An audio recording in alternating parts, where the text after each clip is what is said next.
Welcome to Find It. Tonight, we have an entrepreneur and a bright, shining light, like a ray of sunshine. Shanna Mavis is with us tonight, and you are going to love her. So, what I'm going to do is show a little intro for her, and she will be right back with us.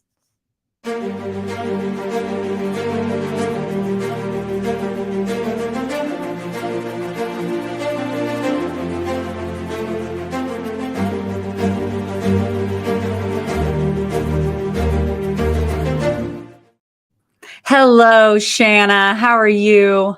I'm doing well. I hope I live up to those kind words. I'm like, ooh, I want to meet her. I want to meet her. Well, I got to tell our audience. So the way you and I met was Natalie Essman, who has been on my show, Yes. and you do the Better Your Business podcast show. Yes. And I was invited to be on, and I came on, and we were having a great conversation.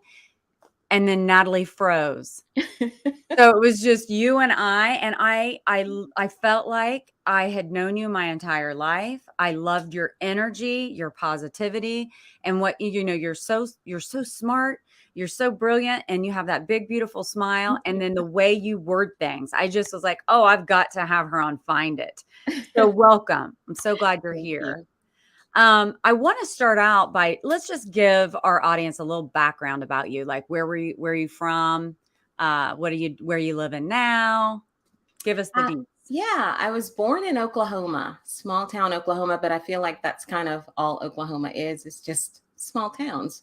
But I was born in a really small town, lived in Oklahoma and Texas for most of my childhood. Between the two states, I lived here and there, and then moved back to Oklahoma, came back to Texas, moved to Oregon, now back to Texas in the DFW area. So, yeah. Wow. Okay. So the moving, like as a kid too. So you lived in Oklahoma and like you moved with your family.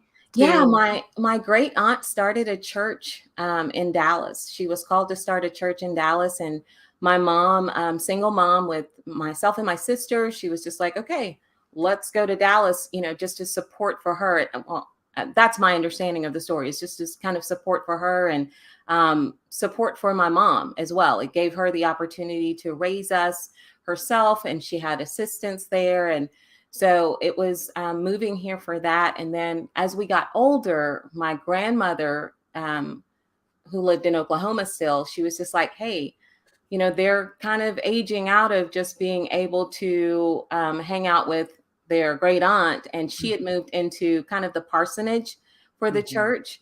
So it was just like, she didn't want us to be at home, latchkey kids coming in Dallas. Right. She was, really concerned. And so we moved back to Oklahoma and lived with my grandmother from, I guess, my 8th grade year until I graduated from high school. Wow, Shanna. So you are, how many siblings do you have? I have, well, interestingly enough, I have two, Okay. at least two. One that I grew up with, one that I just met 2 years ago when I met my father. Oh my gosh. Okay, I'm going to get into that in a minute. But so you were raised your entire childhood by a single mother. Yes. She did an amazing job, Shanna. God love her. Is she still with us? No, she passed away in 2011. Oh, okay. I'm so sorry for your loss.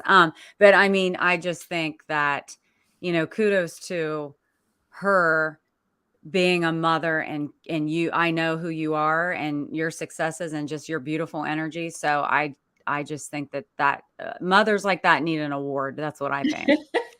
So, okay. So right before the show, because you didn't give me the information, because we're like, stop, I want to hear this, because I had told you, I said, you know what, the show's Find It. So like, tell us some things that you have found in life. And you said, I said, I found my father 2 years ago and I just turned 50. So it was kind of interesting, but it felt like it was a God thing, right? And this is also, I guess, my greater message here that you could see in my bio is about grace. So finding grace and understanding there led me on this path to find my dad. It wasn't that I hadn't been curious about him I was, but I never looked out at it, but I felt this, this prompting, you've got to find him, you got to find him, got to find him. And so I started doing some research, and it's crazy to think that he's been within an hour of me. Most of my childhood, he was Wow. within an hour away, because Wow. Dallas is kind of big, but he lived in one of the, like far north Dallas area. Oh my Going God. out. Yeah, it was kind of nuts to see that, some of the same cities we were in. And um yeah, I never knew. I thought he was in Oklahoma. I guess I didn't know what to think, really. But that was the last that my mom knew about him, was that he was in Oklahoma. And so we didn't realize that he was that close to me the entire, yeah, So I got to get this straight now. So you're telling me that you went your whole childhood, you had never met him. right. So the last time I think he saw me was when I was 3. Okay. I want to say around 3, but I don't remember that. So now I got to know more now, because then once you did all this research, so if this entrepreneur and seed business starter upper and podcaster thing doesn't work, you can just go like find people. Or I mean, that's a whole thing. It's not an easy job to find someone. So you did the research and you found where he lived, and then what did you do? I went on Facebook. I thought that was probably the best course of action, and I looked for anyone with that name. And I knew his nickname as well. So being able to search for him as his first and last name with the nickname, it narrowed it down because that was his profile on Facebook. And I reached out to him, and it looked like he had a son, which is my brother.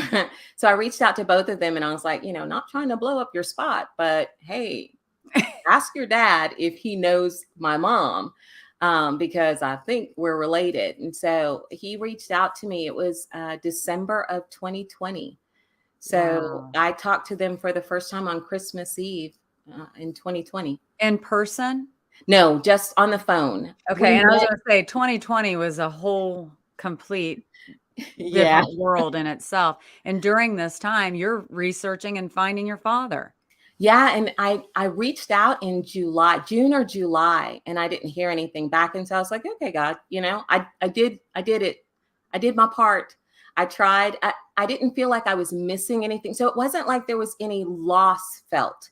Right. It was more just well, there's no difference, right? I didn't know him before. I still don't. And then to get that message right before Christmas, it was really kind of beautiful to talk to them for the first time, and start to get to know them and see how to go, where do we go from here? How do we build a relationship?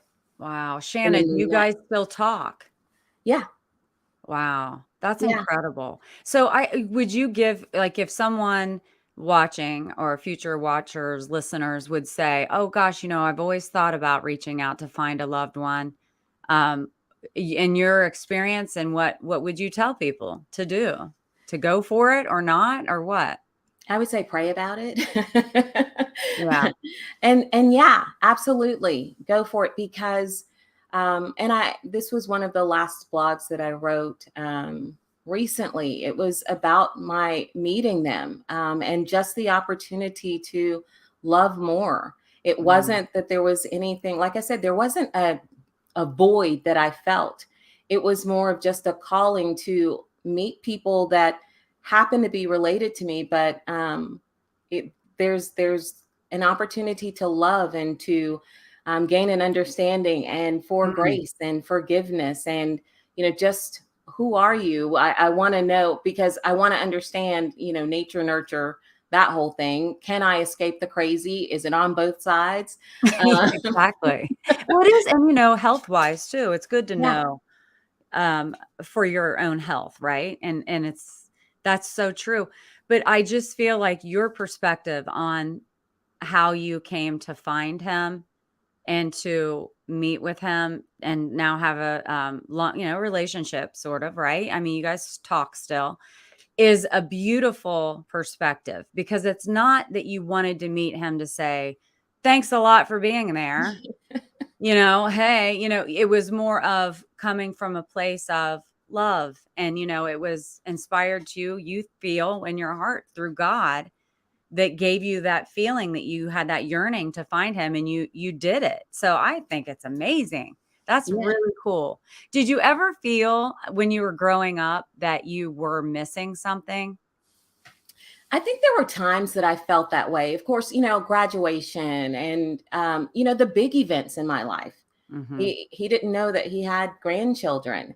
He didn't know that Mhm. how I was doing, what I was doing, what I'd gone through. So there were times, and my mom and I talked about it openly, but I also understood from her perspective some of the reasons that she had to make the choice that she made. It was um, I know that when my sister met her dad, because we have different fathers, when my sister met her dad, there was that period of time where I was like, that was when I felt that void. I felt like there was, I want to know that. I want that experience. I want to understand. Um, and then as I got older, it was just kind of, there was the resentment period where it's just Okay. like, well, why am I looking for you? You should be looking for me. Right. I exist, right? So I think it was just years later, this is the time that, God was working on me and was just Mm. opening up my mind to, hey, there's grace and there's love and there's acceptance and there's forgiveness for all. So why wouldn't I extend? I was in a better position to just accept that Mhm. for whatever reason, it didn't happen. We didn't meet until now. Let's find out who we are now. Let's build whatever relationship we can and go from there. So Wow. yeah, It's moving to me what you're saying, because not only are you saying this for your situation and your relationship with your father and how you're building that from this point forward, but we can use that same mindset, Shanna, with everything in life, yeah, whether it's with friendships and any type of relationship, and giving people grace, truly, yeah, not just saying, I'll give you grace and then be like, you're a piece of bleh, meh, meh, meh, in the back, truly giving it up and saying, I'm giving you grace, because we all need grace from others at yeah. different points of our lives too. How do you feel? I didn't expect to go into this so much, but I feel it's really important because there are a lot of people who had their both parents in their family, but felt invisible anyway. Didn't know their parent, didn't, even though they were there in physical body. If you see where I'm going with this, so that's kind of the reason I asked you. Did you ever feel like that kind of molded you into a different person, or did you ever feel like something was missing? Because sometimes I almost feel like if there's a parent there, physical body, but isn't there emotionally, that's almost worse. What Yeah, do you that think? wasn't my experience. My mom, was amazing. And during the times, again, like I said, I lived in Oklahoma part of the time. Mhm. Of course, I had a relationship with her. We spent the summers there. She would come for, the holidays or whenever she could. But my grandparents took us in, and there was always love. Love, a lot of There love. was I never felt like anything was missing because I was always loved. I was always encouraged. I was told that I could be anything, I could do anything. Now, don't do certain things, but Yeah. but I was always told, hey, you've got so much going for you. And there was never a time that I felt invisible, even though my grandparents had 14 children. And Yeah. so some of my aunts and uncles were my age and, younger. And so it was just like, it was like having more siblings, but still I knew who I was. I I knew was, that I was gosh, loved. Shanna, I'm loving this, because even at a young, because this is something else you have that I feel from you. When I first met you, I felt it, and I feel it now. You know who you are, and I feel like it sounds silly to say, like, well, I don't know who I am. You know what I mean? It's like deep inside where the person you are, what your desires are, you go for things. I want to talk a little bit about your personality and about you as the woman. So even at a young age, I feel like, and you can tell me if I'm wrong, were you always, you kind of knew, I'm loved, this is who I am, and confident. Pretty much. The confidence I think I faked some of the times. I was well liked, Yeah. even in school. But it was I mean, I say that, but it was a small school.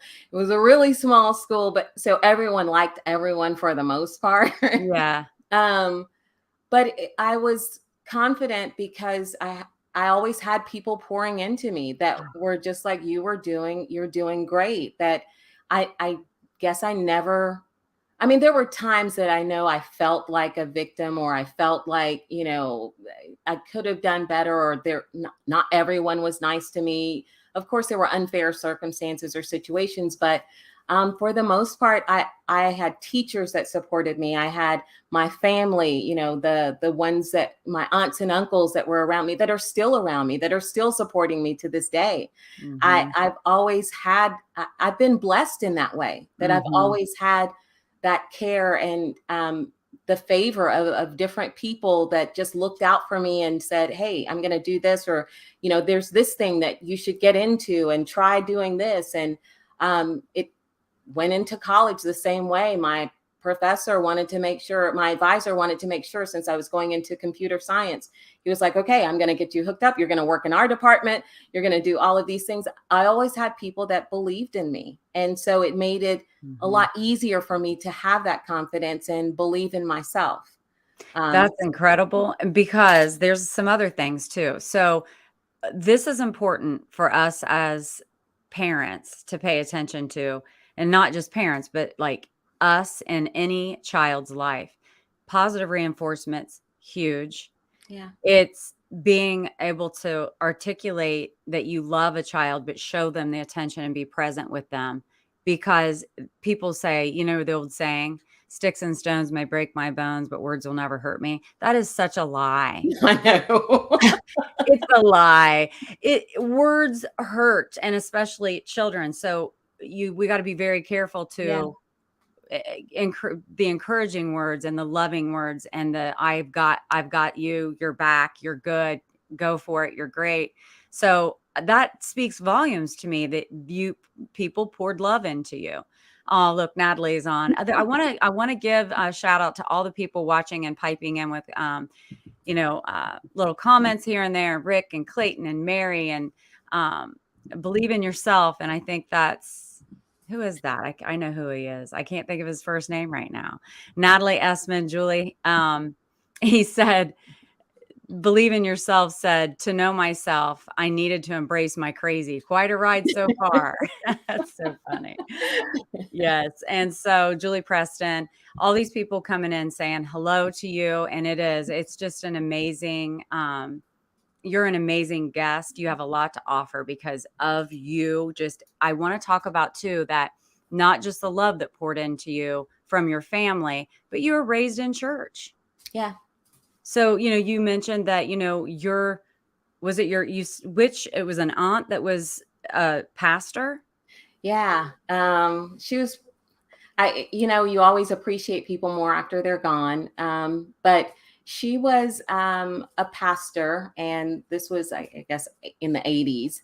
So she felt called and came in and started a church Mm, here in Dallas, or built one up. It was just a small congregation. And, I saw her raise funds for the building, all of the things that you hear about.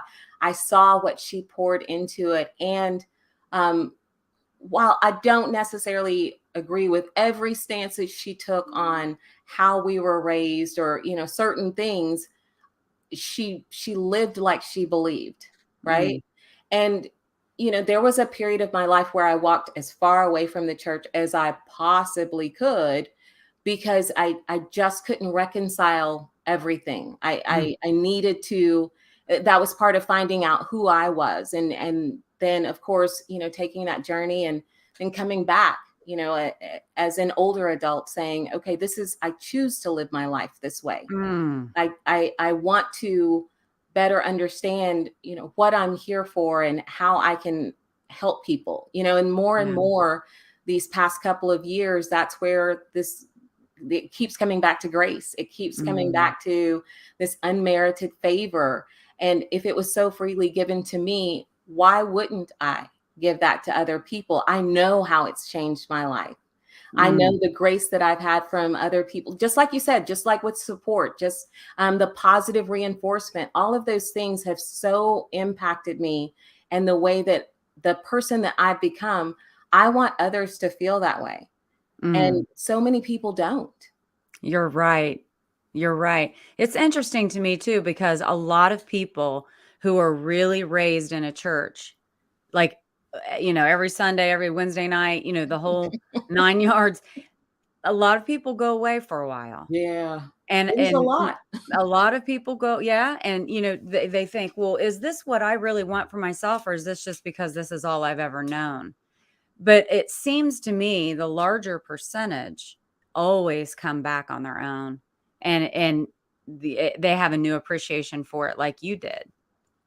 Yeah, it was a lot, and it was I didn't have a choice when I was younger. It was like you are going Yeah. every Sunday, every Wednesday, every revival, it didn't matter. We were there, we were serving, and that's where I learned to serve. And my great aunt was one that really instilled that in us, because building a church, from scratch, really, I just we are the ones in there. Yeah, we're in the kitchen. And she actually had this other ministry. She was an amazing woman. When she lived in Oklahoma, she created this school for mentally disabled people. No, my dog, or my daughter's dog, wanted to jump in my lap a few minutes ago. So I'm like trying to push him down and still smile. Um, but she started this school for mentally disabled people with mental disabilities. And she taught them that they had value. She taught them life skills, right? So we actually had to go in, and I say had to because at the time I felt that way. We had to go and we had to help and we had to serve, but we also learned some of these things. We learned how to decorate cakes and create waste paper baskets out of egg cartons and all of the things that they were doing. But we walked alongside of them and got an understanding that they are different than us, but they're people too. We weren't allowed to make fun of people because we were all, she instilled in us, these are mm, God's children. She mm. also she taught us sign language so that we could work with some of the deaf people that she worked with as well. And there was just so many amazing things for someone who had, I think, maybe a grade school, elementary education. She Wow. Well, you had so much. such many beautiful examples of what a real woman is, Yeah. and entrepreneurial skills. Yeah. I mean, she didn't have a college education, or high school, you're saying, but she started this church and built it up, and that's incredible. And I got to tell you, I mention this sometimes whenever it's brought up, but my grandmother, she would say, from the hills of Kentucky, she moved to Ohio when she was first married, so she never lost that real thick drawl. But she would say to me, she goes, "Now, little Debbie, when I really want to get moved, I go to myself to a black church." And I was just like, I'd always laugh and think, why is that? Well, a couple of years ago, one of my good friends, she invited me to her church. And I went, a black church, and of course I went, and I sobbed. I I laughed, I sang. I was like, when I left, and it's not short. It's not like you just go in and you go to a little service and then you say, "See you later, see you next Sunday," whatever. No, it was like I was there for hours. But I was moved, and I just kind of looked up and I was like, "Grandma, I get it. I get it." So every time they invite me, I go. It's fun. I have a good time. And like their meetings and we have a blast. So, but I know what you mean. So like if you were like the ground up helping build a church, not only were you going there, but you were doing all the other stuff. That was life. That Yeah. was like all around the church, and it probably was a lot. It Wow. was. It was. And but it was where I learned to serve. It was, serve others for no reason. And it felt good. Mm, right? yeah. It was a lot and continuous and for many, many years, but it felt good. And being able to do that now as an adult, and choose, knowing that I'm choosing it now, it feels good. I think it's important, like, a lot of kids don't understand how good it feels to serve. Yeah. And just to give of ourselves and volunteerism and whatever, and I made sure I did that same thing with my kids when they were younger, just to instill that in them at a young age, so it just comes natural, but I'm telling you, for me, myself, giving, it always feels good. It's almost like, "Well, I did that, but now I feel a little selfish because it just feels so good for me." It is, it really does. I always say, "If you're having a bad day, go do something nice for somebody else." Yeah. Yeah. That's Yeah, true. it works. But I want to talk a little bit about your what your business is and how you instill a little bit of that Shanna and that grace into what you do. So give us an idea of what you do. So I am working with several different small business owners, and I felt like over the past couple of years, I've just been more and more called to that space, and really looking at honing in on the seed to startup. And that's where most people are so overwhelmed. Business owners just don't know what steps to take, or I've taken all of these steps, I've spent all of this money, I don't understand why I'm not getting anywhere. And they're so hard on themselves. And when you're hard on yourself, guess what? You're likely hard on other people, right? So it's stepping into that space with some of these business owners, and then working with the companies like, Carlton at I Do Systems, Carlton and Tehran have Pillar 5. Well, it's a program that I'm creating around Pillar 5 that's just focused on seed to startup. So when Mm, you're feeling overwhelmed, you've got me right there. And I look at the way that I'm building my coaching practices, with love is the cornerstone and grace is the foundation, right? oh, So I feel like if you've got those two components, there's nothing you can't accomplish. And I love just the ability to walk alongside of business owners and partner with them in that way that no one else can. I understand where you're coming from. This message of grace isn't because I haven't experienced it myself. I didn't know anything when I first started a business. I was, struggling, but I had mhm. my husband, I had my best friend, I had all of these people that were willing to come in and say, okay, here's what I think. And it gave me the freedom to be the CEO and say, okay, I'm taking all of this information in. I know that they love me and they want to see this succeed and they want to help me.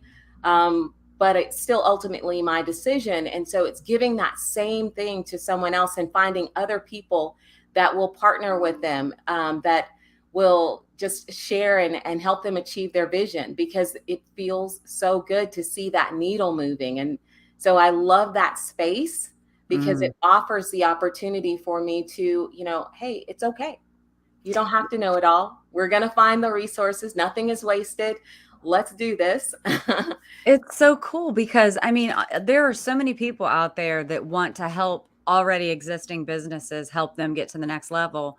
But when you go from seed to, going in and saying, "I've got you. I'm here," where you can just call and say, "Oh my gosh, Shanna, like, what do I do in this situation?" You're like, "I got it." And, just being able to bounce things off of one another in itself is just huge. And there are a ton of people who need to have a trusted, educated person to give them the advice. Maybe my best friend may not be the right person to give me this advice for my new business, but you will make sure that you give them the right information to get started and successful, and also, like you said, to get the stress off of them so they can be nice.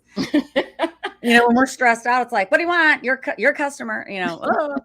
So, that's awesome. I would love, I mean, who wouldn't want, listen, listener, who wouldn't want Shanna helping you? Look at that smile and that just, like, good energy. I just love it. It's amazing. What in your life, of all the things that and you and I barely know each other, but I feel like I've known you forever. It's a weird feeling. But what in your life have you found that, and I probably don't know a lot of little things that have gone on in your world, but what have you found in life that you could give, business wise or personally, advice to others of finding something to inspire us to find it too? That's a great question. again, I really look at grace. It's really looking at yourself, looking internally and just saying, I don't have to have all of the answers. I don't have to know everything. And asking for help, remembering to ask for help and being okay, letting go of ego, letting go of pride, Mhm, and just embracing grace and saying, mhm. okay, I don't have to know everything. Not everyone's out to get me. Not everyone's for me, but not everyone's out to get me. So it's finding your tribe, finding that community, finding a Natalie's of the world, Mhm. the Debbie's of the world, the Lynn's Mhm. of the world. And I've got a host of friends that are doing some amazing things that have supported me. But it really is looking at that and looking to them for grace and understanding and how you want to be. You hang around those people Mm. that you really admire for the most part, and it's taking learning from them, I guess, really, and being okay with not knowing everything or feeling like you have to know everything. That's really great advice. There are a lot of times we think we need to have everything all figured out, and that's an illusion. No one has Yeah. it all figured out. But you mentioned something that it made me wanna ask this question. In your life, because I feel like you're such a likable person. I mean, probably more than not, people are for you. But when you said not everyone is for you, have you had experiences like that where and how did you handle it? Yeah, I went for it anyway. Yeah. Because I felt like, especially when, I feel like sometimes family, sometimes friends, they feel like they want to protect you because they see, of course, they have a different perspective. But I look at it like, even when I was a kid, it was, don't go out for student class president or treasurer or whatever because the popular kids are going to win. And it's just like, I'm going to go for it anyway. Maybe Mhm. they will, but I want to go for it because I feel like I have something to offer here. And I just wanted to try. I wanted to step outside of my comfort zone. Um, but it was looking at that, not feeling like they're trying to put me down, and it wasn't like they weren't really for me, but they weren't in that moment. Mhm. They were for me in their way, not in my way.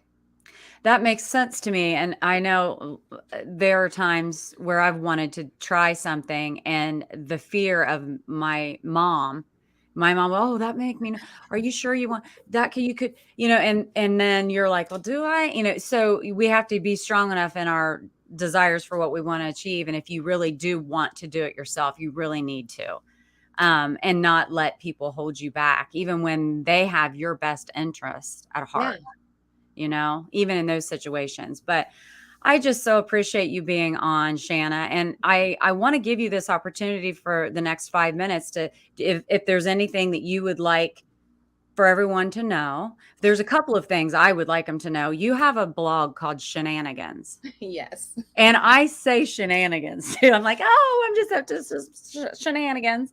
So in your blog, do you write in it every day? And Oh how can we no. find it? How can we find it? Oh, it's shenanigans.blog, and it's SHANNA, my name, my first name, and Oh, then that's right. NIGANS. So So creative. shenanigans.blog. Shenanigans. That's cute. Yeah. It Love it. looks weird when it's written down, but you get it, right? I You see get my it. name and you get it, and you're just like, Shanna There you Shenanigans. go. So Shenanigans. yeah, no, I don't write in it every day. I felt like I was called to because, like I said, being okay with what you've done, where you've been, what you've gone through. It's okay. I'm not that person anymore, but it's shaped who I am. And Mhm. so I felt called to start writing about my experiences. This is 2 years after my husband passed away. Mm. So there's a blog in there where I was kind of reconciling that whole experience, and seeing, life is hard, but it's okay. It's I guess the subtitle is Beautifully Broken: Tales of Faith, Hope, and Love. So those are the things that Wow. I absolutely love, and I am beautifully broken at times. Mhm. There life comes at us really hard. I didn't expect at 40 that I was going to lose my husband, but I Mm. did. but I also know that, all of my kids lost their father. And so it was Mm, being there for them, and trying to, help adjust to the new normal and all of those things. And so now, years later, I had the chance to start to process that, right. and see what I've learned, and just share that experience with other people, so that they feel okay with, hey, she did not have everything together. I've done some pretty crazy things, and that's also a great reason for grace, because I'm like, that is not at all who I am. But I did some ratchet stuff back in the day, and had a lot of fun doing it. Wouldn't do it again. But at the That's same, also shenanigans. yeah, yeah. So, but it's okay, because I know a lot of people see me as the business coach, see me as the VP of business development, see me as the director of operations, see me as the tax preparer. They see this image and they're all me at different points in my life. I've been those things, but I'm Shanna, that, Yeah. in all of whatever, it's Yeah. flaws and all. But please give me grace, because my heart is for you. I don't want, I want to be liked, but I want people to know that they're loved. Mm. So yeah. That's incredible. And I also want people to just maybe try to watch, and you maybe get hooked on the Better Your Business show.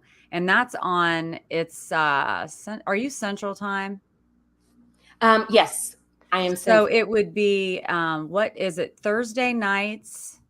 It would probably be 8 o'clock our time on Thursday evenings is the Better Your Business show, right? It's 8 p.m. Central, 8 9 PM p.m. Central. Eastern. Yeah. Mhm. 8 PM Central. So, I mean, entrepreneurs that are just need a resource of, checking this out, and you guys give amazing information on that show for entrepreneurs, for business owners. So I would encourage anyone watching this to hop over there and watch Natalie, and also our beautiful Shanna we have. And I love your blue on you, by the way. That looks so good on you. It does. Can I say, well, I guess I'm about to say it. Do So it. happy birthday, Lazarus. That's my oldest. He's in Oh, Oregon. So happy birthday. I won't tell everyone how old you are, but I love you and I'm proud of you. And yeah, I told him I was going Lazarus. to give him a shout out. So there you go. Lazarus. Do you have a nickname for him? Laz. Laz? Laz. Okay, that's awesome. Well, happy birthday to you, Lazarus. I'm so glad that your mama gave you a shout out on here. I love it. That's amazing. Oh, look, there we go. Do I have the best producer or what? You Thanks, do. You Lynn. do. She's on it. She's on it. Thank you, Lynn. All right. Well, I think that we have found it tonight with you, Shanna, and you're just, like I said, a ray of sunshine, and you just feel it. Everybody I know can feel it through the screen. I can't imagine meeting you in person. Oh, it's going to Wow. be It would great. be great. Maybe one of these days, you never know. I might go on. Everyone thinks I'm from Texas. When I travel, they'll go, Texas. I'm like, no, Ohio. And they're like, what? So maybe I'll travel on down there and give you a call when I'm in town. But anyway, I'm so happy that you were here and Yes, thank you. grace us with your beautiful presence. And with that, I think it's a wrap. And I will see you all next week at the same time, Wednesday at 8 p.m. Eastern. Have a great night, everyone. Bye.